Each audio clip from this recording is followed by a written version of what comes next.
வணக்கம் நேயர்களே, உள்ளது உள்ளபடி நிகழ்ச்சிக்கு உங்களை வரவேற்பது ஆண்ட்ரூஸ். வழக்கமா நம்ம ஒரு வீட்டுல இருந்து வெளியில வந்து ஒரு இடத்துல இருந்து இன்னொரு இடத்துக்கு போகணும் அப்படின்னு நினைக்கும் போது நம்ம முத காலடி எடுத்து வைக்கிறது ஒரு சாலை அப்படின்னு சொல்லப்படுகிறது. அந்த சாலை பாத்தீங்க அப்படின்னா கிராமங்களையும் நகரங்களையும் இணைக்கக்கூடிய வகையில முன்னாடி ஆரம்ப காலத்தில் எப்படி உருவாக்கப்பட்டதுன்னா, அதாவது விவசாயத்தை உற்பத்தி செய்யக்கூடிய ஒரு பொருட்களை ஒரு இடத்துல இருந்து இன்னொரு இடத்துக்கு கொண்டு செல்லக்கூடியதுக்கும் நாம ஒரு இடத்துல இருந்து இன்னொரு இடத்துக்கு போறதுக்காகவும் அது அறிமுகப்படுத்தப்பட்டது. பின்பு அது பாத்தீங்க அப்படின்னா மிகப்பெரிய அளவுல இப்ப இந்தியாவை இணைக்கக்கூடிய மிகப்பெரிய ஒரு சாலைகளை உருவாக்கப்படக்கூடிய ஒரு சூழல் உருவானது. அதுல குறிப்பா தேசிய நெடுஞ்சாலை அப்படின்னு சொல்லப்பட்டது. அதுக்கடுத்து பாத்தீங்கன்னா மாநில நெடுஞ்சாலைகள், அதற்கடுத்து மாவட்ட நெடுஞ்சாலைகள், அது போன்ற இன்னும் குறுகிய அளவுல சின்ன அளவுல ஊராட்சிகள், கிராம பகுதிகளில் போடக்கூடிய சாலைகள் வரை பல்வேறு விதமான பல பகுதிகளாக பிரிக்கப்படுகிறது. இந்த வகையில இந்திய தேசிய நெடுஞ்சாலை ஆணையம் NHAI என்று சொல்லக்கூடிய அந்த ஒரு அமைப்பு மூலமாக பல்வேறு விதமான நகரங்களையும் இணைக்கக்கூடிய உள்கட்டமைப்பை மேம்படுத்தக்கூடிய வகையில் அந்த சாலைகள் வந்து பல வழிகளில் போடப்பட்டு வருகிறது. இந்த வகையில் நாம இன்னைக்கு பார்க்கக்கூடியது NH67. நம்ம வழக்கமா பஸ்லயோ வெளியூர் எங்கேயோ டிராவல் பண்ணி போகும்போது பார்ப்போம் NH அப்படின்னு சொல்லி போட்டு பக்கத்துல ஒரு நம்பர் போட்டிருப்பாங்க. ஒவ்வொன்றுக்கும் ஒரு விதமான சாலைகள் இருக்கும். ஒரு இடத்தை இணைக்கக்கூடிய ஒரு வகையான சாலைகளாக இருக்கக்கூடியது. அந்த வகையில NH67 என்று சொல்லக்கூடியது தமிழ்நாட்டிலிருந்து, அதாவது தமிழ்நாட்டில் இருக்கக்கூடிய நாகப்பட்டினத்திலிருந்து கர்நாடகாவில் இருக்கக்கூடிய குண்டல்பேட் வரை அதை இணைக்கக்கூடிய ஒரு சாலையாக, ஒரு நெடுஞ்சாலையாக இருக்கிறது. அந்த சாலையில பல்வேறு விதமான நகரங்களை இணைக்கப்படுகிறது. அதனை குறிப்பா கோவை, திருச்சி, திருவாரூர், தஞ்சாவூர் இது போன்ற பல்வேறு விதமான நகரங்களையும் எடுத்து அப்புறம் நடுவட்டம், குண்டல்பேட் சொல்லிட்டு கர்நாடக பகுதி வரை போய் இந்த சாலை இணைக்கிறது. கிட்டத்தட்ட 555 கிலோமீட்டர் செல்லக்கூடிய இந்த தேசிய நெடுஞ்சாலை. இதுல நாம எடுத்துக்கக்கூடிய மிக முக்கியமான ஒரு பகுதி அப்படின்னு எடுத்துக்கிட்டோம்னா, திருச்சி இருக்கக்கூடிய அந்த அரியமங்கலம் பால் பண்ணை அந்த பகுதியிலிருந்து பக்கத்துல குறிப்பா இருக்கக்கூடிய ஒரு துவாக்குடி அப்படிங்கிற ஒரு ஊர் வரைக்கும் ஒரு 15 கிலோமீட்டர் இருக்கக்கூடியதா மிக முக்கியமாக இன்று நான் பேசவிருப்பது என்னன்னா, தேசிய நெடுஞ்சாலையில எப்படி வந்து நம்ம வாகனங்கள் வெகு விரைவாக வேகமாக சென்று ஒரு இடத்துல இன்னொரு இடத்துக்கு போறாங்களோ அதுக்கு ஈக்குவலாகவும் பாத்தீங்கன்னா ஒரு சில இடங்கள்ல விபத்துகளும் ஆபத்துகளும் கூடவே சேர்ந்து நெருங்கி வருது. ஆனா அந்த ஆபத்தை நாமளா வரவழைக்கக்கூடிய வகையில ஒரு சில சாலைகள் ஒரு சில இடங்கள் அமைந்திருக்கிறது அப்படிங்கறத இன்னைக்கு நாம எடுத்துக்கிறது. இப்ப நான் சொன்ன குறிப்பிட்ட அந்த 15 கிலோமீட்டர்ல பாத்தீங்க அப்படின்னா அந்த தேசிய நெடுஞ்சாலை ஒட்டி உள்ள சர்வீஸ் ரோடு என்று சொல்லக்கூடிய அந்த சாலை பகுதி, அந்த ஊரில் இருக்கக்கூடிய மக்கள் வந்து போகிறதுக்கு அதுக்கு உண்டான சாலை இங்கு அமைக்கப்படவில்லை. ஆனா விதிமுறைப்படி இது அமைக்கப்படணும் அப்படிங்கறதா. இது பற்றிய இன்னும் முழு விவரங்களை நாம் இப்போது ஒரு சிறிய தொகுப்பின் வாயிலாக தெரிந்து கொள்ளலாம்.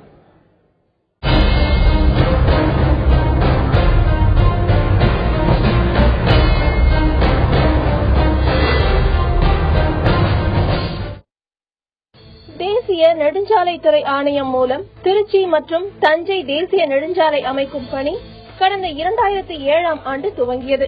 மக்கள் வசிக்கும் பகுதியில் நெடுஞ்சாலை அமைக்கும் போது சர்வீஸ் சாலை கட்டாயம் அமைக்க வேண்டும் என்பது விதிமுறை.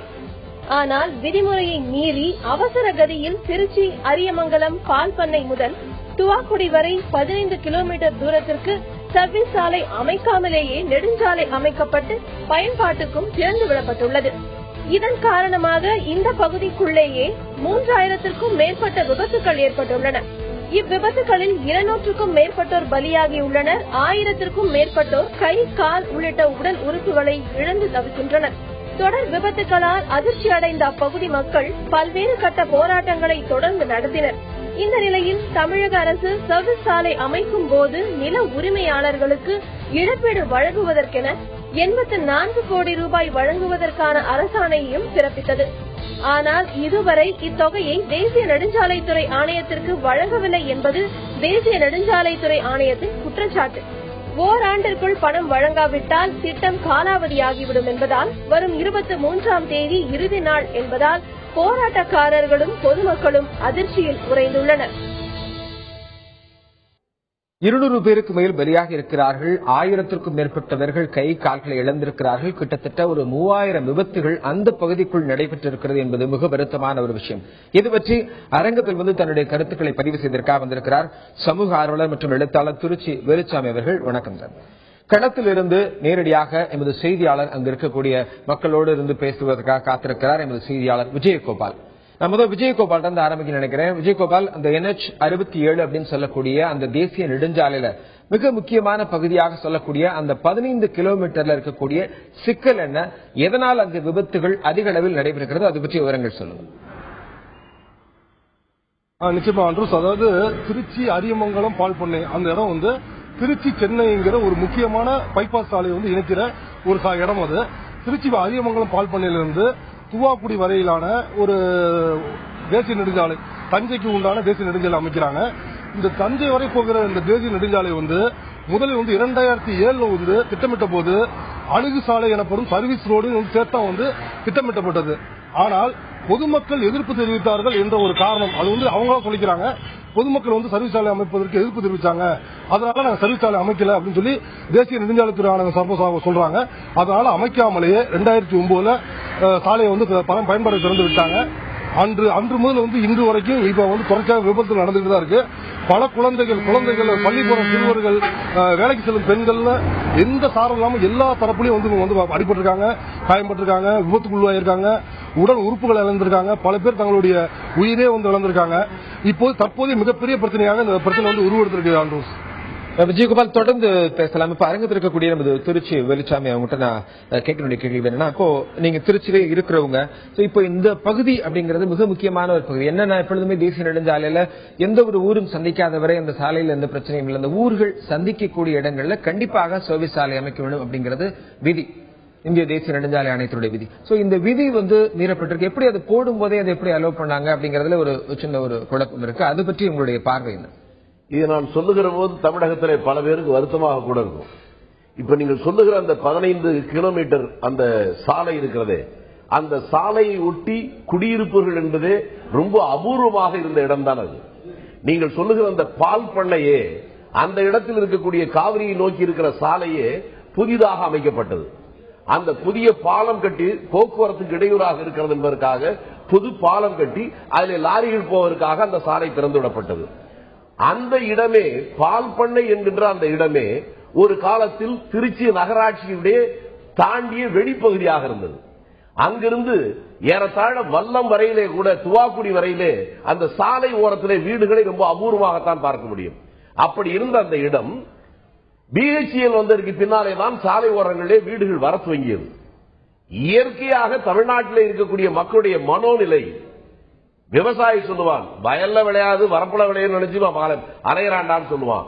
அதை போல சாலை ஓரங்களிலே சாலையை ஆக்கிரமிப்பித்து ஒரு அடியாவது இவன் ஒரு ஓலை கொட்டையாவது போட்டால் தான் இவனுக்கு ஒரு திருப்தி வரும் என்பதை போல அந்த சாலையை ஒட்டி எல்லா இடங்களிலுமே அப்படி ஆக்கிரமிப்பு செய்வது அந்த காலத்திலிருந்து இன்று வரை இது மாறவில்லை. இன்றைக்கு தமிழ்நாட்டிலே 4 வழிச்சாலை என்று வந்திருக்கிற எந்த இடத்தில் நீங்கள் பார்த்தாலும் சரி, அந்த நகரங்களில் நெரிசல் குறைய வேண்டும் என்பதற்காக நகரத்திற்கு வெளியே போடப்பட்டிருக்கிற சாலை இருக்கிறது. அந்த சாலையை ஒட்டி இன்றைக்கு அடுக்குமாடி குடியிருப்புகள் ஏராளமாக வந்திருக்கிறது. அதற்கு மிக நல்ல உதாரணம் என்பது தாம்பரத்திலிருந்து வெளிச்சுற்றிலே ஒரு பாதையை போட்டிருக்கிறார்கள் சென்னையிலே. அந்த சென்னை வெளிச்சுற்றிலே போடப்பட்டிருக்கிற அந்த பாதை, அதை ஒட்டி பல அடுக்குமாடி குடியிருப்புகள் இன்றைக்கு வந்துவிட்டது. இது நம்முடைய தமிழகத்தில் இருக்கக்கூடிய மக்களுடைய மனோநிலை. அது வெளிநாடுகளில் இருக்கிறவர்கள் சாலையை விட்டு தள்ளிதான் வீடு கட்ட வேண்டும், அப்போதான் அமைதியாக வாழ முடியும் என்று நினைப்பார். ஆனால் நமது ஊரில் காலங்காலமாக இப்படி ஒரு வித்தியாசமான சிந்தனை, வித்தியாசமான ஒரு ஆவல், ஒரு விருப்பம் என்று சொல்ல வேண்டும். அது ஒரு நல்ல ரசனை அல்ல, அப்படித்தான் இங்கே உருவாகி இருக்கிறது. ஆனால் இதில் மக்கள் என்ன நினைக்கிறார்கள் என்பதை விட அரசும் அதிகாரிகளும் அந்த அதிகாரத்தை கையிலே வைத்துக் கொண்டிருக்கிற அதிகார வர்க்கத்தில் இருக்கக்கூடிய அந்த மேயர் அல்லது அந்த எம்எல்ஏ, அந்த எம்பி அல்லது அந்த மாவட்டத்துடைய அமைச்சர் அல்லது மாநிலத்துடைய அமைச்சரவை, அந்த நிர்வாகத் துறை, இவர்கள் உறுதியான சில நடவடிக்கையை அதை எடுத்திருக்க வேண்டும். அதற்கு மிக முக்கியமான காரணம் என்பது பிஹெச்இஎல் வந்ததற்கு பின்னால் கனரக வாகனங்கள் அந்த சாலையில் மிக அதிகமாக போவதற்கான வாய்ப்பு வந்தது. அதை குறைப்பதற்காக ஒரு சுற்றுச்சுவாலை, ஒரு சாலை ஒன்றை உருவாக்குவதற்கு அரசாங்கம் முயற்சி எடுத்து பல ஆண்டுகளுக்கு முன்பாகவே துவக்கினார்கள். புதுக்கோட்டை சாலையிலிருந்து அந்த துவாக்குடியை நெருங்குகிற வரை ஒரு வெடிவட்ட சாலை ஒன்று, அது என்ன காரணத்தாலோ பாதியிலேயே நிறுத்தப்பட்டு அது தொடராமல் இருக்கிறது. அது வந்தாலும் அந்த துவாக்குடியை ஒட்டி காவிரியிலே ஒரு பாலம் அமைத்து அதன் வழியாக அடுத்த புறம் வந்தால் மட்டும்தான் இதற்கு நிரந்தர தீர்வு ஏற்பட முடியும். அதற்கு முன்னாலே இந்த இணைப்பு சாலை, இந்த சர்வீஸ் சாலைகள் இல்லாமல் இருக்கிற காரணத்தால் குடியிருப்பு பகுதியில் இருக்கிற அனைவரும் அந்த சாலையில் வருவதும் அந்த சாலையில் வருகின்ற கனரக வாகனங்களால் பாதிக்கப்படுவதும் தமிழ்நாட்டிலேயே வேறு எந்த பகுதியை விட இந்த பகுதியில் மிக மோசமான பாதிப்புகள். நூற்றுக்கணக்கான பேர்கள் உயிரை இழந்திருக்கிறார்கள், விலை மதிப்பில்லாத உயிரை இழந்திருக்கிறார்கள். இதற்கு பின்னாலும் கூட அலட்சியம் எண்ணத்தோடு இந்த அதிகார வர்க்கம் இருப்பது என்பது மிக வேதனையான ஒன்று. இந்த கட்டத்திலாவது விழித்து அதை சரி செய்ய வேண்டிய ஒரு கடமையும் இந்த அதிகாரிகளுக்கு இருக்கிறது என்றே நான் நினைக்கிறேன். தொடர்ந்து பேசலாம். இவர் குறிப்பிட்டது போல ஒரு மக்களினுடைய மன ஓட்டத்தை பொறுத்து அந்த நிலை இப்போது உருவாகி இருக்கிறது என்ற ஒரு கருத்தை பதிவு செய்திருக்கிறார். ஏன்னா வழக்கமா அவர் சொன்னது போல ஏற்கனவே அந்த பகுதியில சாலை அமைக்கிற அந்த காலகட்டத்தில் மக்கள் அந்த அளவில் அதிக அளவில் இல்லை. ஆனால் தற்போது அந்த பகுதியில் அதிக அளவில் இருக்கிறார்கள். அதற்கேற்றாற் போல அதிகாரிகளும் அதற்குண்டான ஒரு அலட்சியத்தன்மையோடு இருக்கிறார்கள். அதை சரி செய்ய வேண்டும் என்ற கருத்தை முன்வைத்திருக்கிறார். இதை தொடர்ந்து நமது திருச்சி செய்தியாளர் விஜயகோபால் நான் கேட்க கேள்வி என்னன்னா, விஜயகோபால் இப்ப உங்க கூட சமூக ஆர்வலர்கள் இல்ல மற்ற அந்த பகுதியில் இருக்கக்கூடிய மக்கள் எல்லாம் இருக்கிறாங்க, அவங்க இது தரப்புல என்ன சொல்ல விரும்புறாங்க, அவங்களுடைய கருத்தாக என்ன பதிவு செய்ய நினைக்கிறாங்க? ஏன்னா ஏற்கனவே அடிக்கடி விபத்துகள் நடக்குது, 200 பேருக்கு மேல பலியா இருக்கிறாங்க, 1000 பேருக்கு மேல கைகால் இழந்திருக்கிறாங்க அப்படிங்கிற ஒரு வருத்தமானது. இந்த நிலையில் அவங்களுடைய நிலைப்பாடு என்ன, அதை பற்றி கேளுங்க. நிச்சயமா நம்ம அருகில திருவெரும்பூர் வட்ட வளர்ச்சி குழுவுடைய துணை செயலாளர் விஸ்வநாதன் இருக்காரு. அவர்கிட்ட கேட்போம் இதை பத்தி. இப்ப இந்த சர்வீஸ் சாலை அமைக்காதனால நீங்க என்ன மாதிரியான பிரச்சனை சந்திக்கிறீங்க? இந்த சர்வீஸ் சாலை தாமதமாவதற்கு என்ன காரணம்? இந்த திருச்சி மாவட்டம் தமிழ்நாட்டுடைய மையப்பகுதி.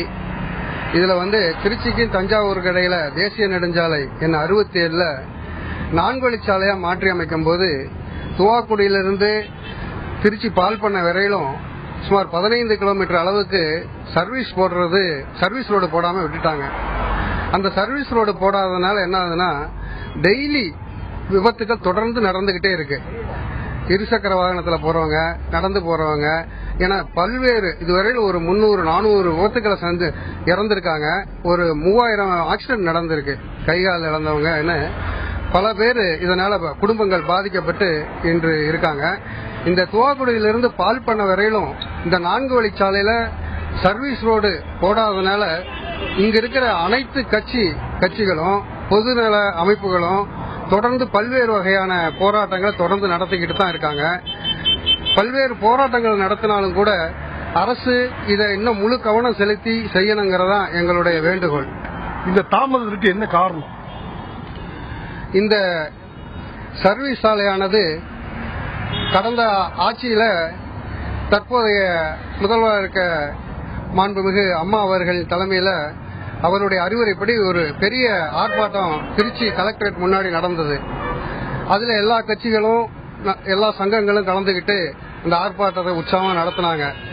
இதனைத் தொடர்ந்து அதிமுக ஆட்சிக்கு வந்த உடனே தற்போதைய மாண்புமிகு அம்மா அவர்கள் இதற்காக ஒரு 84 கோடி ஒதுக்கி அரசாணை பிறப்பிச்சாங்க. அரசாணை எண் 104 29/8/2011 பிறப்பிச்சாங்க. அந்த அரசாணையை தொடர்ந்து பல்வேறு நடவடிக்கைகளால அது நகாய் மூலியமா டெல்லியில 3D1 அறிவிச்சாங்க. தினத்தந்தி பேப்பர்லயும் கால்ஃபர் பண்ணாங்க. தற்போது அந்த நிலம் இன்னும் அரசாங்கத்துக்கு எடுக்காம இருக்கு. அது நகாயில கேட்கும்போது தமிழக அரசு இந்த நிதியை உடனடியா ஒதுக்குனா சென்னையில் இருக்க எங்க நகாய் நேஷனல் ஹைவே அத்தாரிட்டி ஆஃப் இந்தியாவில இருந்து டெல்லிக்கு அனுப்புவோம். அவங்க அந்த பரிந்துரை பண்ணி அதை 3Dல அறிவிப்பாங்க. அதனை தொடர்ந்து தான் மற்ற வேலையெல்லாம் நடக்குங்கிறத தகவல் தெரியுதுங்க. அதாவது இவங்க சொல்றபடி பாத்தீங்கன்னா இந்த ஃபைல் பாத்தீங்கன்னா அரசு அரசாணை பிறப்பித்த பிறகும் இந்த ஃபைல் இங்க நம்ம டிஆர்ஓ ஆபீஸா இருக்கட்டும், மாவட்ட நிர்வாகமா இருக்கட்டும், இங்க இந்த ஃபைல் நகர்றதுக்கே கிட்டத்தட்ட ஒரு 200 நாட்களுக்கு மேல எடுத்துக்கிட்டாங்க அப்படிங்கிறது உங்களோட குற்றச்சாட்டா இருக்கு ஆண்ட்ரூஸ்.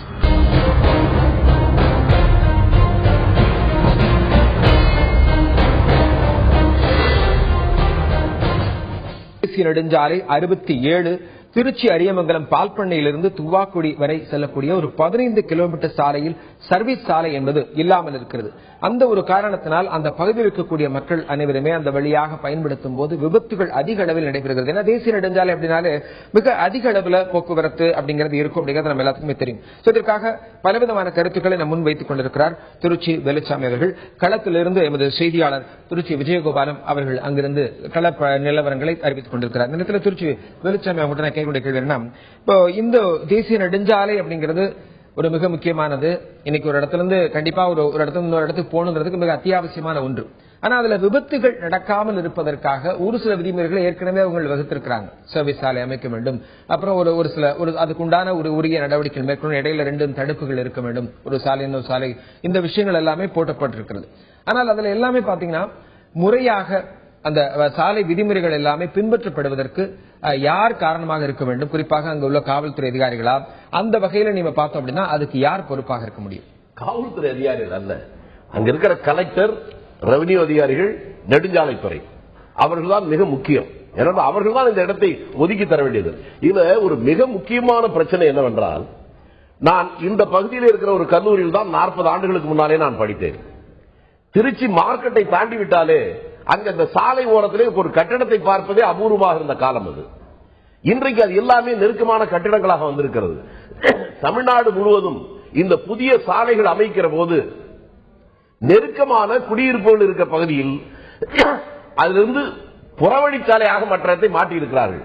ஆனால் இந்த இடத்தில் துரதிருஷ்டவசமாக வேறு வழியில் அந்த சாலையை உருவாக்குவதற்கு வாய்ப்பு இல்லை.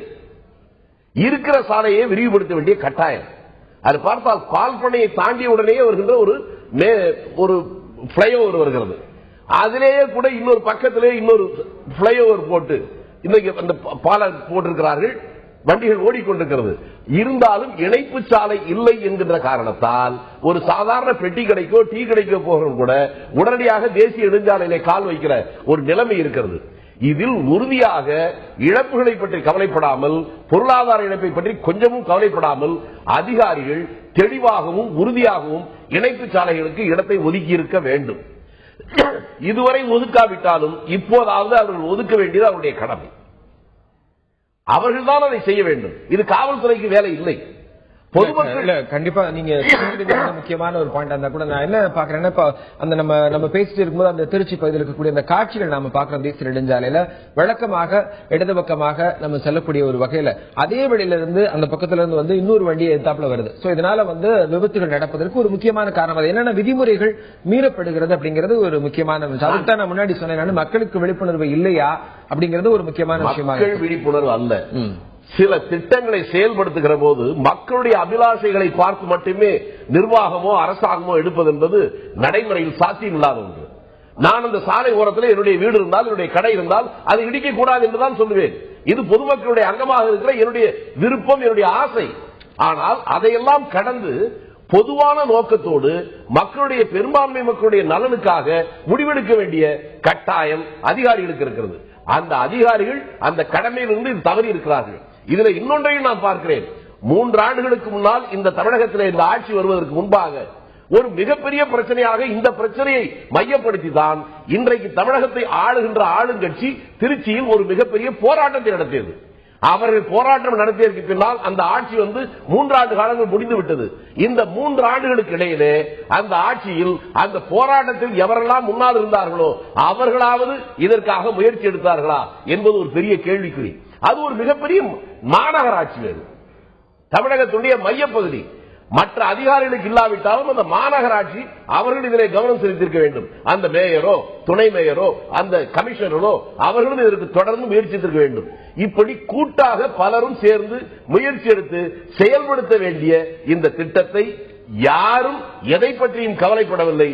ஒருவேளை இதிலே தங்களுக்கு கமிஷன் கிடைக்காது என்று எல்லோரும் நினைக்கிறார்களோ என்பது எனக்கு புரியவில்லை. தொடர்ந்து பேசலாம். திருச்சி வேலுச்சாமி அவர்களே, இப்ப இந்த குறிப்பிட்டது போல மிக முக்கியமான ஒரு விஷயத்தை முன் வச்சிருக்கிறாங்க. அதாவது என்னன்னா, அங்க இருக்கக்கூடிய அதிகாரிகளுடைய பங்கு அளவுக்கு அதிகமாக இருக்க வேண்டும். ஏன்னா அங்க இருக்கக்கூடிய மக்கள் அதை பயன்படுத்துகிறவர்களாக இருக்கிறார்கள். ஆனா அவர்களுக்காக நியமிக்கப்பட்ட அந்த அதிகாரிகள், மாநகராட்சி அதிகாரிகள், அவர்கள் எல்லாமே இதற்கு அதிக சிரத்தை எடுத்து இந்த விபத்துகளை தவிர்க்கக்கூடிய முயற்சியில் ஈடுபட வேண்டும் என்ற ஒரு கருத்தை முன்வைத்திருக்கிறார்.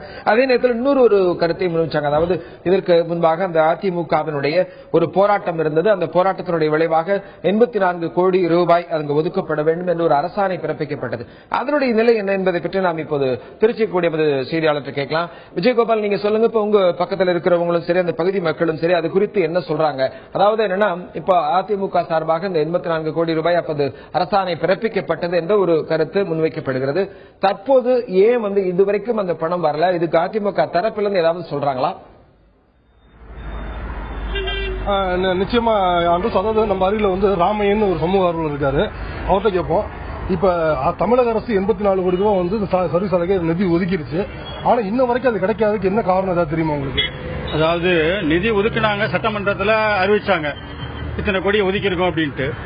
அதே நேரத்தில் என்ன கேட்டீங்கன்னா, நிதி வராதனால அந்த வேலையை வந்து பெண்டிங் போட்டிருக்காங்க. மத்திய அரசு அந்த துறை இருக்க, அந்த துறையில வந்து இந்த நிதி மாநில சர்க்கார் சாங்ஷன் பண்ண அமௌண்ட் எங்களுக்கு வரல, அதனால நாங்க அந்த வேலையை பெண்டிங் பண்ணிருக்கோம் அப்படின்னு ஒரு அறிக்கை விட்டுருக்காங்க பேப்பர்ல எல்லாம். அதனால ஒரு காலக்கெடு, இந்த இத்தனாம் தேதிக்குள்ள நம்ம இந்த மே மாசம் 30 தேதிக்குள்ள அந்த ஃபண்ட் வரலன்னு சொன்னா இந்த திட்டம் வந்து செயல்பாடு நின்று போய் திரும்பவும் எகைன் 5 வருஷத்துக்கு முன்னாடி இந்த திட்டத்தை எப்படி நாங்க அமல்படுத்தி கொண்டு வந்தோமோ அந்த மாதிரி வரணும்னு ஒரு அறிவிப்பு வந்திருக்கு அரசாங்கத்துக்கிட்ட இருந்து.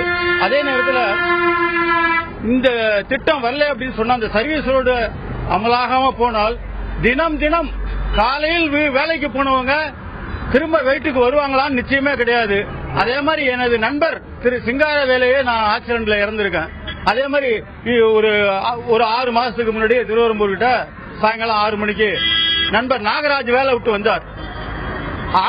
அடிச்சு போட்டு போயிட்டாங்க. கடைசியில் நாங்கெல்லாம் போய் நண்பர்களா சேர்ந்து அவரை தூக்கி ஹாஸ்பிட்டல் சேர்த்து பல லட்சக்கணக்கான ரூபாயை செலவு பண்ணி இன்னைக்கு உயிர் தான் இருக்கு. அவர்கிட்ட இருந்த பழைய சுறுசுறுப்பு, பேச்சு திறமை எல்லாம் கிடையாது. அதனால அரசாங்கம் எந்தவித இந்த பொதுமக்களுடைய இந்த சாத்தியமான முறையிலேயே நாங்க கேட்டுக்கிட்டு இருக்கோம். அதனால விபத்தெல்லாம் தடுத்து மக்கள் நல்லபடியா போய் வெளியே வரணும், நிம்மதி இல்லாம இருக்கும். அதனால மாண்புமிகு முதலமைச்சர் அவர்கள் பொதுமக்கள் கோரிக்கை எவ்வளவு செஞ்சுட்டு வர்றாங்க. அதனால இந்த கோரிக்கைக்கும் இந்த சட்டமன்றத்தில் அறிவித்த நிதியை எங்களுக்கு விரைவாக இதை ஆவண செய்யும்படி பொதுமக்கள் சார்பாக கேட்டுக்கிட்டு இந்த சர்வீஸ் ரோடு பிரச்சனையை தந்தி டிவி பொதுமக்கள் பிரச்சனையை எல்லாத்தையும் செய்யறதுக்காக விளம்பரம் பண்ணி எங்களுக்கு ரோடு வரணுங்கிறதுக்காக இந்த முயற்சிக்காக பொதுமக்கள் சார்பாக நன்றியை தெரிவிச்சுக்கிறேன். அதாவது அன்றுஸ் இந்த சர்வீஸ் சாலை அமைப்பது வந்து தமிழக அரசு தானாகவே முன்வந்து செஞ்சாலும் இந்த தொகை கிடைக்காதனால கைவிட்டு போயிருமோன்னு ஒரு அச்சப்படுறாங்க. விஜயகோபால், இப்ப உங்க கூட இருக்கிறவங்களே பாத்தீங்க அப்படின்னா அவங்க உயிரிழந்தவர்கள், அவர்களுடைய நண்பர் ஒருத்தர் உயிரிழந்திருக்கிறாரு, விபத்துக்குள்ளாக்கப்பட்டிருக்கிறாங்க அப்படின்னு சொல்லியிருக்காங்க. சோ இந்த நிலையில அந்த வேற பகுதியில் நீங்க ஏற்கனவே நம்ம குறிப்பிட்டது போல விபத்துல வந்து கைகாலெல்லாம் இழந்தவங்க இருக்கிறாங்க அப்படின்னு சொல்லியிருந்தாங்க. அந்த மாதிரி பாதிக்கப்பட்டவங்க யாராவது இன்னும் பக்கத்துல இருக்கிறாங்களா? அவங்க இதை பற்றி என்ன சொல்ல நினைக்கிறாங்க? அதாவது நம்ம அருவில பாத்தீங்கன்னா ரவின்னு ஒருத்தர் இருக்காரு. இவர் தன்னை வந்து இங்க நடந்த ஒரு பள்ளி குழந்தைகள் வந்து வந்த வேனை வந்த ஆட்டோ ஒரு பஸ் மோதி ஒரு 6 குழந்தைகள் படுகாயம் அடைஞ்சாங்க. அந்த படுகாயம் அடைஞ்சு ரொம்ப கஷ்டப்பட்டு உயிர் பிழைத்த ஒரு குழந்தையோடைய தந்தை ரவின்னு ஒருத்தர் இருக்காரு. அவர்கிட்ட கேட்போம், இந்த உங்க குழந்தைக்கு நடந்த விபத்து பற்றியும் இந்த சர்வீஸ் சாலை பற்றியும் சொல்லுங்க. கடந்த 9/3/2010 அன்று காலையில் என்னுடைய குழந்தைய அருகில் உள்ள லிட்டில் ஃப்ளவர் மேல்நிலைப் பள்ளிக்கு ஸ்கூலுக்கு அனுப்பிச்சு வச்சோம். அனுப்பிச்சு வச்ச ஒரு 10 நிமிஷத்துலேயே எனக்கு ஒரு மெசேஜ் வருது. அதில் உங்க குழந்தை அடிபட்டுச்சு அப்படின்னு ஓடி போய் பார்த்தா ரொம்ப ஆபத்தான தான். அவனை நான் கஷ்டப்பட்டு இப்போ நடக்கிற அளவுக்கு கொண்டு வந்திருக்கேன். இதுக்கெல்லாம் காரணம் என்ன கேட்டீங்கன்னா சர்வீஸ் ரோடு இல்லாதான். அன்னைக்கு முறையான சர்வீஸ் ரோடு இருந்ததுன்னா எப்படி இவ்வளவு பெரிய ஆக்சிடென்ட் நடந்திருக்காது. பல லட்சம் செலவு பண்ணியிருந்தாலும் பிள்ளைய பழைய மாதிரி நாங்கள் பார்க்க முடியல. இதெல்லாம் பார்த்து எங்களுக்கு வேதனை தான். இதெல்லாம் இனிமேல் நடக்காம இருக்கணும். ஏன் கேட்டீங்கன்னா இந்த ரோட்ல அதிகமா பள்ளி நிறுவனங்கள், பெரிய பெரிய தொழிற்சாலைகள்லாம் இருக்கு. அதுல ஏகப்பட்ட பேர் வேலை பார்க்கறாங்க. குழந்தைகளை பள்ளிக்கு அனுப்பிச்சு வைக்கிறோம். ஆனா பாத்தீங்கன்னா திருப்பி வருவாங்களா அப்படின்னு பாத்தீங்கன்னா உண்மையிலே நிலவரம் இல்ல. அதனால தயவு செய்து இந்த தமிழ்நாடு அம்மா முதலமைச்சர் அவர்கள் இதுக்காக ஒரு பெரிய உதவி செய்வாரு அன்போடு கேட்டுக்கொள்கிறேன். அது தனக்கு நேர்ந்த மாதிரி யாருக்கும் நேரக்கூடாது, இந்த விபத்து நேரக்கூடாது. இதற்கான நல்ல ஒரு முடிவை தமிழக அரசு எடுக்கும்னு சொல்றாங்க. தொடர்ந்து பேசலாம் விஜயகோபால், அங்க இருக்கக்கூடிய பாதிக்கப்பட்டவர்கள் பேசியதை நாம கேட்டோம்.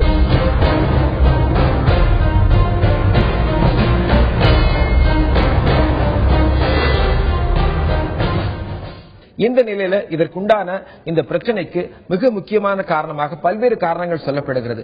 அதனுடைய அந்த வழியில குறிப்பாக இது எப்போது ஆரம்பிக்கப்பட்டது, எதனால் அந்த பிரச்சனை என்பது பற்றி நம்முடைய கருத்தை தெரிவிக்க வந்திருக்கிறார் தேமுதிகவினுடைய அங்க திருவெரும்பூர் தொகுதியினுடைய சட்டமன்ற உறுப்பினர் திரு செந்தில்குமார் அவர்கள். அவர் என்ன சொல்றார் அப்படிங்கறத நாம கேட்கலாம். திருவெரும்பூர் சட்டமன்ற தொகுதியில் பால் பண்ணை முதல் துவாக்குடி வரையான 22 கிலோமீட்டர் சர்வீஸ் சாலை அமைக்கும் பணி கடந்த திமுக ஆட்சியிலே கிடப்பில் போடப்பட்டு அந்த பகுதியிலுள்ள மக்கள் விபத்துகளுக்கு உள்ளாகி உயிர்களை இழந்திருக்கின்றார்கள். அவர்கள் விபத்தின் காரணமாக முடமாக்கப்பட்டிருக்கின்றார்கள். அந்த வகையிலே கடந்த திமுக ஆட்சியிலே அவர்கள் செய்த தவறு, தேசிய நெடுஞ்சாலை அமைக்கும் பொழுது தேசிய நெடுஞ்சாலை அமைப்பதற்கான அனைத்து விதிமுறைகளையும் பின்பற்றும் நிலையிலே அந்த சர்வீஸ் சாலை இந்த பகுதிக்கு கிடைத்திருக்க வேண்டும். ஆனால் கடந்த திமுக ஆட்சியிலே அந்த சர்வீஸ் சாலை அமைக்கும் பணி அமைக்கப்படாமல் தவிர்க்கப்பட்டது என்பதுதான் உண்மை. அதுவும் திமுக ஆட்சியினால் அந்த சர்வீஸ் சாலை அமையாமல் போனது. அதன் பிறகு 2011 ஆட்சி அமைந்தது, ஆளும் அதிமுக ஆட்சி அமைந்தது. அந்த நேரத்திலே சட்டமன்ற உறுப்பினர் என்ற முறையிலே நான் பதவியேற்று முதல் முறையாக 2011 சர்வீஸ் சாலை வேண்டும் என்று கேள்வி எழுப்பும் நேரத்திலே நெடுஞ்சாலைத்துறை அமைச்சர் அவர்கள் அடுத்த ஒரு மாதத்திற்கு பிறகு கண்டிப்பாக உங்களுக்கு சர்வீஸ் சாலை பெற்றுத் தருகிறோம், சர்வீஸ் சாலைக்கான அத்தனை பணிகளும் துவங்கிவிட்டன என்று கூறினார். 2 ஆண்டு கடந்தது. அந்த நிலையிலே மீண்டும் சட்டசபையிலே கேள்வி எழுப்பினோம், சர்வீஸ் சாலையின் பணி எப்படி இருக்கிறது என்று. விரைவில் துவங்கும் என்று கூறினார்கள். இதுவரையிலும் ஒரு துரும்பை கூட எடுத்து போடவில்லை. இன்று வரை அந்த மக்களுக்கான அந்த தேவை அங்கு பூர்த்தி செய்யப்படவில்லை. அது மட்டுமல்லாமல் இந்த 23/5/2014 16க்குள்ளாக இந்த பணி துவங்க வேண்டும் என்பதுதான் இந்த பகுதி மக்களுடைய கோரிக்கை. ஏன்னா இன்னைக்கு சட்டமன்ற உறுப்பினர் என்ற முறையிலும் சரி, அந்த பகுதியின் மக்களின் சார்பாகவும் நான் கேட்டுக்கிறது என்னன்னா, இன்ன வரைக்கும் அந்த பணி நிலம் எடுப்பு பணியை மாநில அரசு அறிவித்ததோடு சரி 84 கோடி ரூபாய் நிலம் எடுப்பு பணிக்காக அறிவித்தார்களே தவிர இதுவரையிலும் அந்த பணி துவங்கவில்லை. அந்த நிலம் எடுப்பு பணி துவங்காத ஒரே காரணத்தினால மத்திய சர்க்காரிலிருந்து அந்த சர்வீஸ் சாலை அமைக்கும் பணிக்காக ஒதுக்கப்பட்டிருந்த நிதி வீணாகிவிட்டது. இந்த 23/5க்குள் அந்த நிதி இங்கே பயன்படுத்தாவிட்டால் அந்த பகுதியில் சர்வீஸ் சாலையே வராது என்ற ஒரு நிலையை இன்று உருவாக்கி இருக்கின்றார்கள்.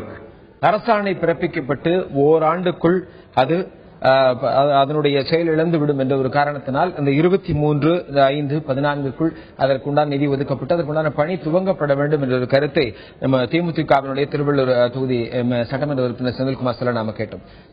இது பொறுத்த வரைக்கும் நீங்க இது எப்படி பாக்குறீங்க? ஏன்னா இது நிலம் கையகப்படுத்தக்கூடிய பணியை இன்னும் மாநில அரசு அதற்கு உண்டான பணியை துவக்கவில்லை அப்படிங்கிற ஒரு கருத்தை முன் வச்சிருக்கிறாங்க. இதை அரசியலாக பார்த்து யார் மீது குற்றம் என்று பார்ப்பதை விட எல்லோரும் கவலையோடு கவனிக்க வேண்டிய ஒரு செய்தி இருக்கிறது. இந்த தமிழகத்திலேயே எந்த ஊரில் இருக்கிற அந்த 4 வழிச்சாலைகளுக்கு இணைப்பு சாலை இருக்கிறதோ இல்லையோ, மிக அவசியமாகவும் அவசரமாகவும் இருக்க வேண்டிய அந்த சாலை இருக்க வேண்டிய ஒரு இடமே இந்த 20 கிலோமீட்டர் தான். ஏனென்றால் தமிழகத்தினுடைய மையப்பகுதியில் தமிழகத்திலேயே மிக பிரம்மாண்டமான ஒரு ஆலை, BHEL ஆலை இருக்கிற இடம் அது. அந்த இடத்திற்கு கனரக வாகனங்கள் ஆயிரக்கணக்கில் வந்து கொண்டிருக்கிறது. அப்படிப்பட்ட ஒரு இடத்தில் ஆட்சி என்ன சொன்னாலும், முதலமைச்சர் என்ன சொன்னாலும், அமைச்சர் என்ன சொன்னாலும், அதற்கு உண்டான அதிகாரிகள், தேசிய நெடுஞ்சாலையில் இருக்கக்கூடிய அதிகாரிகள், மாநில அரசில் இருக்கக்கூடிய நெடுஞ்சாலைத்துறை அமைச்சர், அந்த அதிகாரிகள் அந்த விதிமுறைப்படி இதை அமைத்திருக்க வேண்டும் என்பதில் பிடிவாதமாக இருந்திருக்க வேண்டும். அவர்கள் அந்த பிடிவாதமாக இல்லாமல் ஏதோ ஒரு காரணத்திற்காக வளைந்து கொடுத்தவருடைய விளைவு விலை மதிப்பில்லாத நூற்றுக்கணக்கான உயிர்கள் போய்க் கொண்டிருக்கிறது. மேலும் போகின்ற ஆபத்து இருக்கிறது. இந்த கட்டத்திலாவது விழித்துக் கொள்ள வேண்டும் என்பதுதான் ஒரு நாகரிகமான நடுநிலையோடு இருக்கக்கூடிய பொதுமக்களுடைய விருப்பமாக இருக்க முடியும். நான் அதைத்தான் பதிவு செய்ய விரும்புகிறேன். நேற்று வரை போனதெல்லாம் போகட்டும், இந்த நிமிடத்திலாவது உடனடியாக இன்னும் ஒரு 20 நாட்களுக்குள்ளாக விரைந்து ஒரு காரியத்தை தமிழக அரசு செய்யுமானால் இவ்வளவு காலம் இருந்த இந்த ஆபத்து நீங்குகிற வாய்ப்பு இருக்கிற போது அதை செய்து முடிக்க வேண்டும் என்ற அந்த பகுதி மக்கள் வாயிலாக மட்டுமல்ல, தமிழகத்தில் இருக்கக்கூடிய ஒட்டுமொத்த தமிழர்களுடைய விருப்பமாக அது இருக்கும். காரணம், தமிழ்நாட்டுடைய மையப்பகுதி என்பதால் தமிழ்நாட்டின் எல்லா முனைகளிலிருந்தும் அந்த பகுதியிலே போக்குவரத்திலே போய் வருகின்ற மக்கள் எல்லா பகுதி மக்களும் இருக்கிறார்கள். எல்லோருக்கும் ஒரு அச்சத்தையும் பயத்தையும் தருகிற இந்த நிலையை மாற்ற வேண்டிய அவசரமான ஒரு காரியமாக இதை தமிழக அரசு எடுத்து செயல்பட வேண்டும் என்பதுதான் என்னுடைய வேண்டுகோள். கண்டிப்பாக தொடர்ந்து பேசலாம். ஒரு குறிப்பிட்டது போல தமிழகத்தினுடைய ஒரு மையப்பகுதியாக இது பார்க்கப்படுகிறது. அதே நேரத்தில் அங்கு அந்த பகுதியில் இருக்கக்கூடிய மிக மிக முக்கியமான ஒரு தொழிற்சாலையான BHEL என்ற பெல் என்ற தொழிற்சாலை அங்கு இருக்கிறது. அது மூலமாக கனரக வாகனங்கள் அதிகமாக நடந்து செல்ல போக்குவரத்து செல்வதற்கு அதிக அளவில் அந்த சாலை பயன்படுகிறது. இந்த வகையில விபத்துக்கள் அதிகமாக நடைபெறக்கூடிய ஒரு சூழல் இருக்கிறது. அதற்குண்டான உரிய நடவடிக்கை, அதற்குண்டான உரிய அதிகாரிகள் செய்ய வேண்டும் என்பது எல்லாருடைய ஒரு கட்டமாக இருக்கிறது. இதுல திருச்சி விஜயகோபால் நம்ம கேட்க நினைக்கிறேன். விஜயகோபால், இப்ப அவங்க அந்த பகுதியில் இருக்கக்கூடிய மக்கள் பல்வேறு விதமான போராட்டங்களை இதுவரைக்கும் மேற்கொண்டிருக்கிறாங்க அப்படின்னு சொல்லப்படுகிறது. இந்த நிலையில் அவங்க என்ன மாதிரியான போராட்டங்கள்லாம் பண்ணாங்க, யார் யாரெல்லாம் சந்திச்சாங்க, அவங்களுடைய இந்த நிலைமை வரைக்கும் அவங்களுக்கு கிடைத்த பதில் என்ன, அவங்களுடைய அடுத்த கட்ட நடவடிக்கை என்ன? நிச்சயமா நம்ம அருகில பாத்தீங்கன்னா CITU முன்னாள் செயலாளர் ராஜா இருக்காரு. இவங்க முன்னால இருந்து இந்த சர்வீஸ் ரோடுக்காக பல்வேறு போராட்டங்களை முன்னின்று நடத்தினாரு.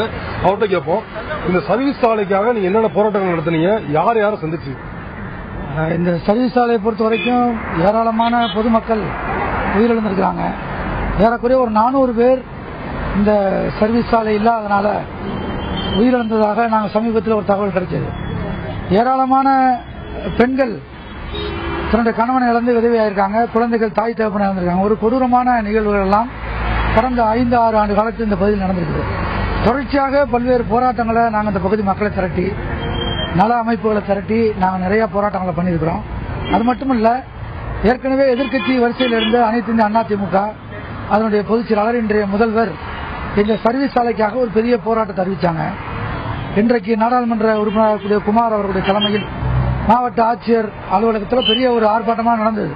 திமுக ஆட்சியில் அது சரியா பண்ணலன்னு சொல்லி அவங்க பண்ணாங்க. ஆனால் அதன் பிறகு வந்த அந்த அதிமுக ஆட்சியில் 84.5 கோடி ரூபாய் இந்த சர்வீஸ் சாலைக்காக நிதி ஒதுக்கப்பட்டதாக ஒரு 104 என்று சொல்லக்கூடிய ஒரு ஜிஓ போட்டாங்க. ஆனால் ஜிஓ போட்டது ஜிஓவோடு இருக்கிறத தவிர அதற்கான நிதி என்பது இன்றைக்கு போய் சேர வேண்டிய இடத்துக்கு போகல. அதாவது தேசிய நெடுஞ்சாலைத்துறைக்கு அந்த 84.5 கோடி ரூபாய் உடனடியாக கொடுக்கணும். கொடுத்தாதான் அவங்க நிலத்தை கையகப்படுத்தக்கூடிய வேலையை செய்வாங்க. அதுல மிகப்பெரிய தொய்வு இருக்குது. அதுல சில பிரச்சனைகள் இருக்குது. இப்ப என்ன நமக்கு தகவல் வந்திருக்குன்னு சொன்னா, மே மாதம் 24ஆம் தேதிக்குள்ள அந்த பணம் உரிய இடத்துல போய் சேரலன்னு சொன்னா அந்த போட்டக்கூடிய திட்டமே லாப்ஸ் ஆகக்கூடிய ஒரு நிலைமை என்பது இருக்குது. எனவே இதை ஏற்றுக்கொள்ள முடியாத ஒரு கடுமையான போராட்டத்தை நாம நடத்த வேண்டிய தேவை இருக்குது. அது மட்டுமல்ல, நீங்க பாத்தீங்கன்னு சொன்னா இந்த சாலை என்பது இன்றைக்கு லட்சக்கணக்கான மக்கள் சந்திக்கக்கூடிய சாலை. ஒன்னு BHEL பெரிய ஒரு நிறுவனம், ஒரு 10,000 பேர் வேலை செய்யக்கூடிய நிறுவனம். அதே மாதிரி துப்பாக்கி தொழிற்சாலை 5,000 பேர் வேலை செய்யக்கூடிய நிறுவனம். HAPP ஒரு 3,000 பேர் வேலை செய்யற நிறுவனம். BHEL பக்கத்தில் இருக்கக்கூடிய ஒரு பெரிய ஆன்சிலரி, அதுல ஒரு 10,000 தொழிலாளர்கள், 500க்கும் மேற்பட்ட தொழிற்சாலைகள், அதுல ஒரு 10,000 பேர் வேலை செய்யறாங்க. அதே மாதிரி இன்றைக்கு NIT தேசிய தொழில்நுட்ப கழகம் என்று சொல்லக்கூடிய ஒரு மிகப்பெரிய ஒரு கல்வி நிறுவனம் இருக்கு. இதெல்லாம் இந்த சாலையில தான் இருக்குது. இப்ப லட்சக்கணக்கான மக்கள் பயன்படுத்தக்கூடிய இந்த சாலை என்பது இன்றைக்கு எந்தவித திட்டமும் இல்லாமல் ஒரு தனி நபர்களுக்காக, ஒரு சில நிறுவனங்களுக்காக இந்த சர்வீஸ் சாலை அமைக்காமல் விட்டுக் கொடுப்பது என்பது ஏற்றுக்கொள்ள முடியாது. ஏற்கனவே இருந்த ஆட்சியாளர்கள் அது மாதிரி பண்ணாங்க. அது மாதிரி பண்ணிதான் சர்வீஸ் ரோடே இல்லாம பண்ணாங்க. மீண்டும் இன்றைக்கு இருக்கக்கூடிய ஆட்சியாளர்களும் இப்ப நிதி ஒதுக்கி 2 வருஷம் ஆச்சு. 2012 நிதி ஒதுக்கினாங்க. 2 வருஷமா அந்த நிதியை உரிய இடத்துல சேர்க்காதனால இந்த திட்டம் கையை விட்டு போகக்கூடிய ஒரு நிலைமை என்பது ஏற்பட்டிருக்குது. எனக்கு முன்னாடி பேசின நண்பர் ரவி, அவருடைய குழந்தை அடிப்பட்டதெல்லாம் சொன்னார். இது மாதிரி ஏராளமான ரவிகள் உண்டு. ஏராளமான பெற்றோர்கள் தங்களுடைய குழந்தைகளை இழந்து, கைகால்களை இழந்து ஒரு சிரமப்படக்கூடிய நிலைமை இருக்குது. ஒரு மிகப்பெரிய நிறுவனம் என்று சொல்லக்கூடிய பாரத் ஹெவி எலக்ட்ரிக்கல் நிறுவனம், அங்க 10,000 தொழிலாளி வேலை பார்க்கறாங்க. அந்த தொழிற்சாலையை சேர்ந்த 44 பேர் இது வரைக்கும் உயிரை விட்டுருக்காங்க. எங்கள்கிட்ட அந்த கணக்கு இருக்குது. அந்த தொழிற்சாலை கூட இது சம்பந்தமா ஒரு அக்கறைப்படல. ஒரு கொடுமையான செயல். எங்கே தமிழ்நாட்டில் இது மாதிரி வேற எங்கேயும் நடக்குமான்னு நம்மளால சொல்ல முடியாது. ஒரு பெரிய ஒரு திட்டம் 4 வழி சாலை அமைச்சு சர்வீஸ் ரோடே இல்லாம பண்றாங்கன்னு சொன்னா எந்த விதத்துல நியாயம் சொல்ல முடியல. அதே மாதிரி BHEL டவுன்ஷிப் இருக்கு. 5,000 பேர் குடியிருக்கிற டவுன்ஷிப்ல இருந்து ஃபேக்டரிக்கு போகக்கூடிய, அந்த கிராஸ் பண்ணி போகக்கூடிய அந்த 4 வழி சாலை, அங்க கூட ஒரு அண்டர் கிரவுண்ட் கிடையாது. அங்க கூட ஒரு மேம்பாலம் கிடையாது. இதெல்லாம் எப்படி அனுமதிக்கிறாங்க? யாருடைய தலையீட்டுல இந்த மாதிரி ஒரு மோசமான ஒரு திட்டம் கொண்டு வரப்பட்டது என்பதெல்லாம் விளக்கணும். இன்றைக்கு இருக்கக்கூடிய நாடாளுமன்ற உறுப்பினர், சட்டமன்ற உறுப்பினர், மக்களால் தேர்ந்தெடுக்கப்பட்டிருக்கூடிய அந்த அனைத்து உறுப்பினர்களும் இந்த பிரச்சனை மீது போராடுவதற்கு முன்வர வேண்டும். மார்க்சிஸ்ட் கம்யூனிஸ்ட் கட்சி, CITU வரக்கூடிய காலத்தில் தேர்தலுக்கு பிறகு, தேர்தல் முடிவு அறிவிக்கப்பட்ட பிறகு இந்த பகுதி மக்களை திரட்டி நலவாரியங்களை திரட்டி ஒரு மிகப்பெரிய போராட்டத்தை நாங்கள் நடத்த போறோம். அதற்கு அனைத்து பகுதி மக்களும் வரணும், நன்றி தெரிவித்து இந்த நிகழ்ச்சியை மக்களுக்கு பெரிய அளவுக்கு வெளியே கொண்டு வந்த தந்தி தொலைக்காட்சிக்கு நான் என்னுடைய நன்றியை தெரிவித்துக் கொள்கிறேன். நன்றி. அதாவது ஆண்ட்ரூஸ், அதாவது இந்த சர்வீஸ் சாலை அமைக்கும் பணியில அரசியல் குறுக்கீடுகள் இருக்கிறதாகவும் இதன் காரணமாக தான் சர்வீஸ் சாலை அமைக்கும் பணி தாமதமாகவும் அவங்க குற்றம் சாட்டுறாங்க. ஆண்ட்ரூஸ், தொடர்ந்து பேசலாம் விஜயகோபால். இந்த நிலையில ஒரு அரசாணை என்று ஒரு பிறப்பித்திருக்கிறார்கள். அது குறிப்பா பல்வேறு விதமான ஒரு குழு அமைத்து அவர்கள் அது பேசி அதை முடிவு செய்து அதற்குண்டான விஷயங்களை தீர்மானித்திருப்பார்கள். இந்த நிலையில இந்த அரசாணை பிறப்பிக்கப்பட்டு ஒரு குறிப்பிட்ட காலம் முடிவடைந்தால் அது அரசாணை செயலிழந்து விடும் என்ற ஒரு நிலையில் இருக்கும்போது அதற்குண்டான தாமதம் என்ன? இன்னொரு ரொம்ப முக்கியமான விஷயம் என்னன்னா, அது சப்போஸ் அதுக்கு அந்த 23ஆம் தேதிக்குள்ள இவங்க அந்த நிதியை ஒதுக்காத பட்சத்தில் என்ன நடக்கும்? அந்த திட்டம் மீண்டும் அந்த துவக்கத்திலிருந்தே பரமபத விளையாட்டு போல 99க்கு போன அங்கே பாம்பு கடித்து முதலிடத்துக்கு போறமே பரமபத விளையாட்டு, அதை போல இந்த திட்டம் துவக்கத்திலிருந்தே திரும்பி கொண்டு வர வேண்டிய கட்டாயம் இருக்கும். அப்படி ஒரு மோசமான ஒரு சூழ்நிலை வராமல் தடுக்க வேண்டிய கடமை மாநில அரசுக்கு இருக்கிறது, அந்த அமைச்சருக்கு இருக்கிறது. அவர்கள் உடனடியாக விரைந்து ஒரு வாரம் 10 நாட்களுக்குள்ளாக அதற்கான நிதியை எப்படி ஒதுக்குவது, வெறும் அறிவிப்பு மட்டுமே மக்களுக்கு எந்த பலனையும் தந்துவிடாது. அது செயல்படுகிற போதுதான் மக்களுக்கு பலனை தரும். நான் துவக்கத்திலே சொன்னது போல இந்த தமிழகத்தில் வேறு எந்த இடத்தில் இந்த சாலை அமைக்காமல் இருந்திருந்தாலும் கூட இப்படிப்பட்ட விபத்துகள் நடந்திருக்காது. அதற்கு மிக முக்கியமான காரணம் தெளிவாக நம்முடைய கம்யூனிஸ்ட் தோழர் கூட சொன்னார். அங்க இருக்கிற பிஹெச்எல் ஆலை, அதில் இருக்கக்கூடிய பலாயிரக்கணக்கான தொழிலாளர்கள், அதில் ஒரு மிக மோசமான கொடுமையை அவர் நினைவுபடுத்தினார். அதை அந்த ஆலைக்கும் அந்த குடியிருப்பு பகுதிக்கும் இடையிலே இந்த தேசிய நெடுஞ்சாலை வருகிறது. பலாயிரக்கணக்கான பேர்கள் இந்த ஷிப்ட் முடிந்து போகிற போது கூட சாலையை கடப்பதற்கு சாலையில் நேரடியாக நடந்தான் போக வேண்டும். ஒரு மேம்பாலமோ அல்லது கீழே போவதற்கான ஒரு பாலமோ எதுவுமே கிடையாது. இப்படி ஒரு மோசமான நிலைமை. இதை விரைந்து செயல்படுத்த வேண்டிய கடமை மாநில அரசுக்கு இருப்பது. இந்த உடனடியாக இந்த 85 கோடி ரூபாயை அந்த பணத்தை ஒதுக்கி இந்த வேலை பணியை துவக்குவது ஒன்றுதான் அந்த பகுதி மக்களுக்கு இந்த அரசும் அந்த அரசின் முதலமைச்சராக இருக்கிறவரும் செய்கின்ற ஒரு நல்ல காரியமாக இருக்க முடியும். அதை அவர்கள் விரைவில் செய்வார்கள் என்றே நாம் நம்புவோமாக. கண்டிப்பாக. இந்த நிலையில அவர் குறிப்பிட்டது போல மிக முக்கியமான ஒன்றை குறிப்பிட்டார். அந்த நேரத்தில் அந்த விபத்து அப்படிங்கிறது நடக்கக்கூடாது, இருந்தாலும் அந்த விபத்து நடக்கக்கூடிய பகுதி எப்படிப்பட்ட பகுதி என்று பார்த்து அது நடக்கிறதுக்குண்டான அடுத்த கட்ட நடவடிக்கை உடனடியாக முயற்சி செய்ய வேண்டும். அதாவது இப்ப அவர் குறிப்பிட்டது போல பிஹெச்இஎல் இருந்தும் சரி, கல்லூரிகள் இருக்கிறது, அங்க துப்பாக்கி தொழிற்சாலை இருக்கிறது, அதை சார்ந்த துணை நிறுவனங்கள் இருக்கிறது என்று பல்வேறு விதமான தொழில் நிறுவனங்கள் இருக்கின்றன. பலவிதமான மக்கள் அந்த பகுதியிலிருந்து இன்னொரு பகுதிக்கு சென்று கொண்டிருக்கிறார்கள்.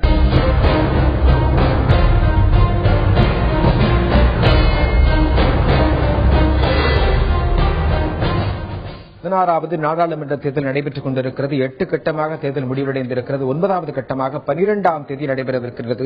அதனுடைய யார் வெற்றி பெறப் போகிறார் என்ற தேர்தல் முடிவுகள் 16ஆம் தேதி வெளிவரவிருக்கிறது. இந்த நிலையில் நாம் இப்போது பேசிக் கொண்டிருக்கிற அந்த பிரச்சனை உள்ளடக்கிய இந்த நாடாளுமன்ற தொகுதி திருச்சி நாடாளுமன்ற தொகுதி.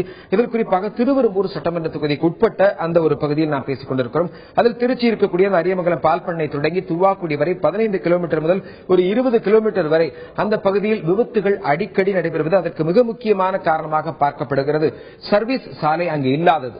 இதன் போன்ற இந்த மாதிரி ஒரு காரணத்தினால ஏகப்பட்ட உயிரிழப்புகள் ஏற்பட்டுக் கொண்டிருக்கிறது என்ற ஒரு கருத்தை முன்வைத்திருக்கிறார்கள். இந்த நிலையில நான் திருச்சி இருக்கக்கூடிய நமது விஜயகோபால் அவங்ககிட்ட கேட்க வேண்டிய கேள்வி வேணாம். விஜயகோபால், இப்போ ஏற்கனவே நீங்க குறிப்பிட்டது போல விபத்துகள் நடந்த வண்ணம் இருக்கிறது, அதற்குண்டான உரிய நடவடிக்கை மேற்கொள்ளப்பட வேண்டும் என்ற ஒரு நிலை இருக்கிறது. இந்த நிலையில சர்வீஸ் சாலை அமைத்தால் மட்டுமே அங்க விபத்துகள் கட்டுப்படுத்தப்பட்டுவிடும் அப்படின்னு நினைக்கிறீங்களா? அது பற்றி உங்களுடைய பார்வை? அதாவது நம்ம சர்வீஸ் சாலை அமைப்பது என்பது நிச்சயம் பண்ண வேண்டிய பணி. ஆனா அதற்கு முன்னால நம்ம இந்த விபத்துகளை குறைக்கிறதுக்கு உண்டான சில வழிமுறைகளையும் நடைமுறைகளையும் மாவட்ட நிர்வாகமும் மாநகராட்சி நிர்வாகமும் காவல்துறை இணைந்து செய்ய வேண்டும் இங்குள்ள மக்கள் இது பண்றாங்க, கருதுறாங்க. நம்ம அருகில சமூக ஆர்வலர் ஒருத்தர் இருக்காரு. இங்க சாலை விபத்துகளை குறைக்கிறதுக்கு என்னென்ன மாதிரியான பணிகளை மேற்கொள்ள வேணும்? சாலை விபத்துகள் குறைக்கிறதுக்கு ஒவ்வொரு வெஹிக்கிளும் அந்தந்த இடத்துல போனா நல்லா இருக்கும். இப்போ 2 வீலர்ஸ்னா பர்டிகுலர் பிளேஸ்ல தான் போகணும், 4 வீலர்ஸ் போது பர்டிகுலர் பிளேஸ்ல தான் போகணும். அப்படி இருக்கும்போது சாலை விபத்துகள் ரொம்ப கட்டுப்படுத்தலாம்.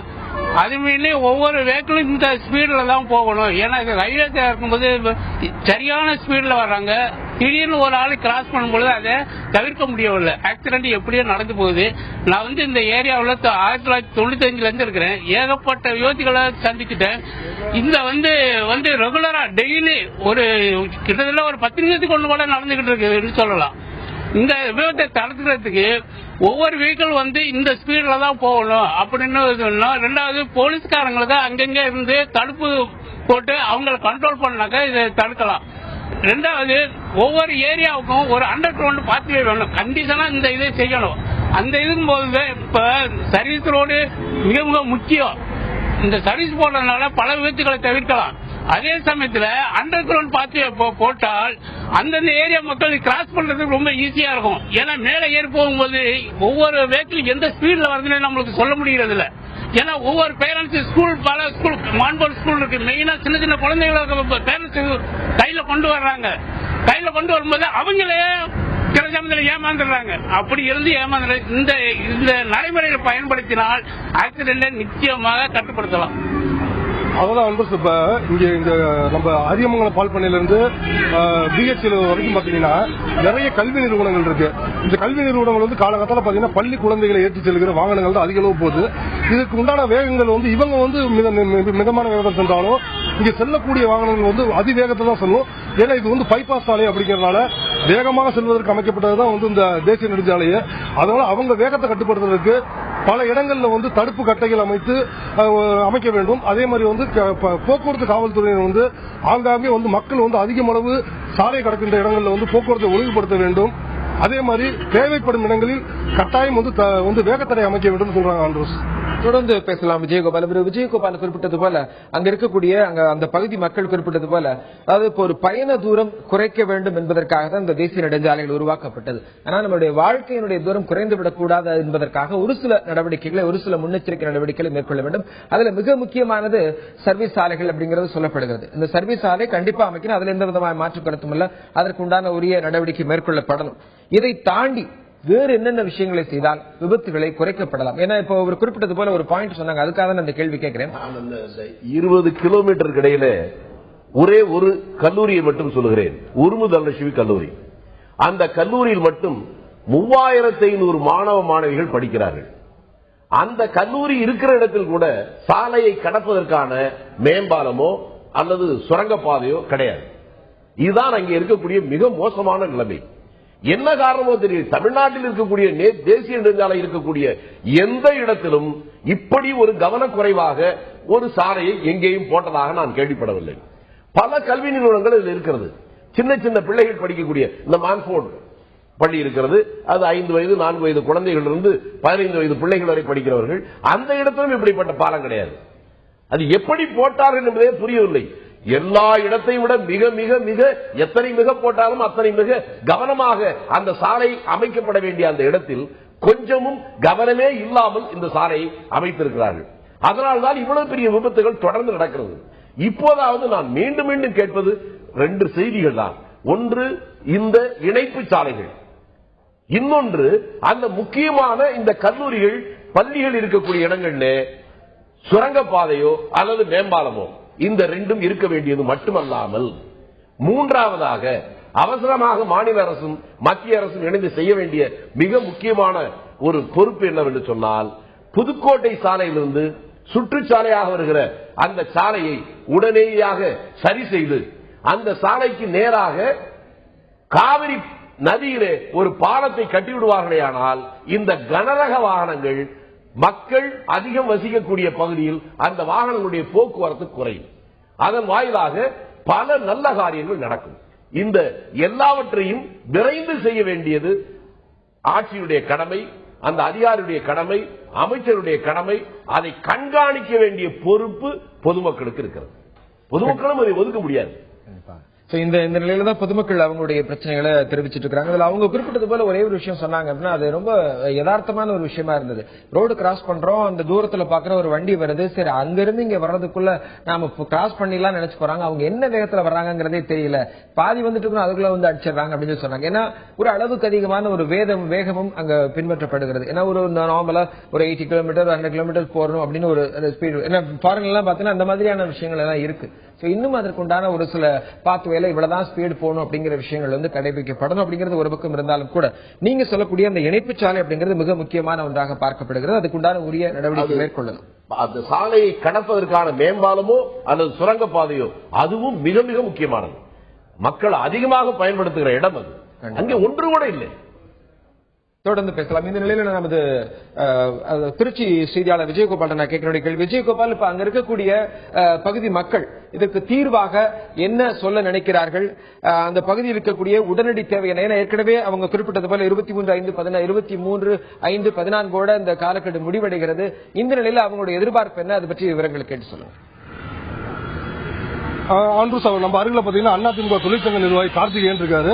இவர் இதே பகுதி தூவாக்குடி சேர்ந்தவர் தான். அவர்கிட்ட கேட்போம், இப்ப இந்த அதிமுக சார்பில் வந்து நீங்க என்ன மாதிரியான சர்வீஸ் சாலை அமைப்பாருக்கு என்ன பணிகள் மேற்கொள்றீங்க?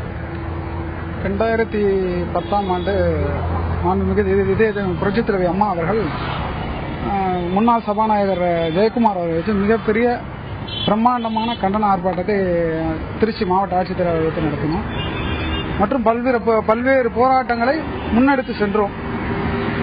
இன்னும் சென்று கொண்டிருக்கிறோம். இந்த தாமதமானதுக்கு என்ன காரணம்? இந்த படம் இருக்கிறது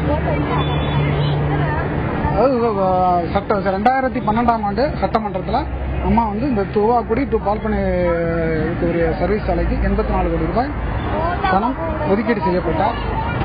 இதற்கு தாமதமெல்லாம் ஒன்றும் காரணம் இல்லை. இப்படி தேர்தல் நேரத்தினால் கொஞ்சம் தாமதம் இருக்கலாம். இன்னும் அருகில் வந்து பிஜேபி சேர்ந்த ஒரு இவர் இருக்காரு ரவின்னு சொல்லிட்டு அவர்கிட்ட கேட்போம், இப்ப உங்களுக்கு அவசர தேவை என்ன இங்க பொறுத்த வரைக்கும்? இந்த ரோட்டை பொறுத்த வரைக்கும், இந்த சர்வீஸ் ரோட்டை பொறுத்த வரைக்கும் நம்ம சொல்லணும், துவாக்குடியில இருந்து பால்பனை வரைக்கும் உள்ள இந்த ரோட்ல மெயின் காட்டூர் பகுதி மிக அதிக ஜனம் புழக்கம் உள்ள ஒரு பகுதி. அதை அடுத்து சொல்லணும், நம்ம பிஹெச்எல் இருந்து எம்ப்ளாயிஸ் கிராஸ் பண்றது. இந்த ரெண்டு பகுதியிலையும் சுரங்கப்பாதை அவசியமாக அமைக்கப்படணும். இந்த சர்வீஸ் ரோடு அமைக்கப்படும் போதே இந்த சுரங்கப்பாதையும் சேர்த்து அமைக்கப்பட்டால்தான் இங்க உள்ள மக்களுக்கு அதாவது அந்த பகுதியில் கிராஸ் பண்ணக்கூடிய மக்களுக்கு அதிகபட்ச விபத்துகள் கிட்டத்தட்ட 100கணக்கான விபத்து இது வரைக்கும் அந்த கிராசிங் நடந்திருக்கு. இது மட்டும் இல்லாம ஒரு பெரிய டேங்கர் லாரியை கவுந்த விபத்து கூட நடந்திருக்குது நம்ம பிஹெச்எல் பகுதியில் சொல்லணும்னா. இப்ப இந்த நிலைக்கு காரணம் வெறும் 2 அரசுகளும், ஒவ்வொரு அரசும் இந்த முடிவு எடுக்கும் போதெல்லாமே அவங்க தேர்தலை மையப்படுத்தி சொல்லக்கூடிய வாக்குறுதிகளாக மட்டுமே இருக்கக்கூடிய இந்த நிகழ்வுகள் இங்க லோக்கல்ல உள்ள பண முதலைகளும் ஒரு சிலரும் தங்களுடைய சொந்த ஆதாயத்திற்காக இந்த சாலைகளை ரோடுகளை ஏற்படுத்தக்கூடாதுங்கிறதுல ரொம்ப தெளிவா இருக்கிறாங்க. இன்னும் சொல்ல போனோம்னா கிட்டத்தட்ட 10 வருடமாக இந்த சாலை விரிவாக்க பணிகள் தொடங்கப்பட்டிருக்கு. இந்த மேம்பால பணிகளை முடிவடைந்து இப்ப ஒரு 6 மாசம் கூட ஆகல. இப்ப இந்த நிலை தான் நடந்துட்டு இருக்கு. இப்ப இந்த நிலையில 2 வருடத்துக்கு முன்னாடி அண்ணா திராவிட முன்னேற்ற கழகத்தினால சட்டசபையில் தீர்மானம் செய்யப்பட்ட இந்த சாலை ரோட்டு பணியானது அவர்களாலே 2 வருடமாக முடக்கி வைக்கப்பட்டிருக்கிறதா? என்ன காரணம்? இந்த நிலை எங்க மாறும்? மக்கள் ஒவ்வொருத்தரும் கேட்டுக்கிட்டு இருக்கோம். இப்ப இந்த தேர்தல் வந்திருக்கு. இந்த தேர்தல் முடிஞ்ச பிறமாவது விடிவு ஏற்படுமா என்று எதிர்பார்த்திருக்கிறோம். ஏன்னா இந்த தேர்தல் வாக்குறுதியாக சொல்லப்பட்டிருக்கு. இங்கே போட்டியிட்ட அனைத்து வேட்பாளர்களும் இதை ஒரு வாக்குறுதியாக சொல்லி இருக்கிறாங்க. ஆனா இது மக்களை ஏமாற்றக்கூடிய வாக்குறுதியா இல்ல மக்களுக்கு இது பலனளிக்கக்கூடியதா என்பது தேர்தலுடைய முடிவுகளுக்கு பின் தான் தெரியும். ஆனால் அப்படி வரக்கூடிய ஆட்சி யாருடைய ஆட்சியாக இருந்தாலும், எந்த ஒரு பாராளுமன்ற உறுப்பினராக இருந்தாலும் மக்களுடைய நிலையில் கவனம் செலுத்தி சாலையை கடக்கக்கூடிய முதியவர்கள், குழந்தைகள் இவர்களுடைய உயிரை கணக்கில் கொண்டு அதற்கு உண்டான மாற்று ஏற்பாடுகள் செய்வார்களே ஆனால் இந்த நிலை மாறும் என்பதை கூறிக்கொண்டு பாரதிய ஜனதா கட்சி இதில் ஒரு சிறிய குறிப்பிட்ட ஒரு சம்பவத்தை குறிப்பிட்டிருக்கிறோம். 2 வருடத்திற்கு முன்பு நமது ஆயில் மில் செக் போஸ்ட் பகுதியில் ரோடு ஓரமாக, அதாவது பஸ் ஸ்டாண்டு சர்வீஸ் ரோடு இல்லாமல் பஸ் ஸ்டாண்டுகளுடைய பகுதியில் இருப்பதன் காரணமாக அங்கு பஸ்ஸுக்கு நின்று கொண்டிருந்த 3 பேர் ஒரு வாகனத்தினால் அடித்து கொல்லப்பட்டு இறந்திருக்கிறார். ஆக்சுவல் விபத்து என்று சொல்வதே கொல்லப்பட்டார்கள் என்று சொல்லக்கூடிய நிலையில் தான் இருக்கிறது. காரணம் வாகனம் ஓட்டி தன்னிலை மீறி நடக்கக்கூடிய நிகழ்வு. அதுல பாரதிய ஜனதா கட்சி மிகப்பெரிய மறியல் போராட்டத்தை சந்தித்து இன்று 37 பேர் மேல கேஸ் இருந்து அந்த கேஸ் இன்னைக்கு வரைக்கும் முடிவு இல்லாம இருக்கு.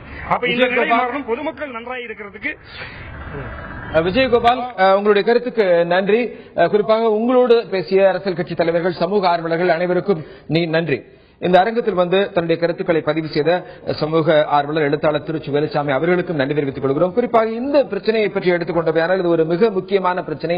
உயிரிழப்பு என்பது நிகழக்கூடாது என்பதற்காக எடுக்கப்பட்ட ஒரு முயற்சி. இதுல மாநில அரசும் அதற்குண்டான அந்த மாவட்ட அதிகாரிகளும் தேசிய நெடுஞ்சாலையும் கூடி அதற்குண்டான ஒரு பிரச்சனையை, அதற்குண்டான தீர்வை செய்ய வேண்டும். குறிப்பாக இணைப்பு சாலைகள், அந்த சுரங்கப்பாதைகள், இல்ல முக்கியமான இடங்களில் ஒரு சின்ன சின்ன மேம்பாலங்கள் போன்று அமைத்து இந்த விபத்துகளை தவிர்க்கப்பட வேண்டும் என்பது மிக முக்கியமான ஒன்று.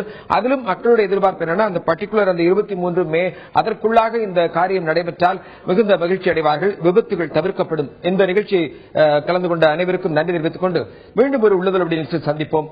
நன்றி, வணக்கம்.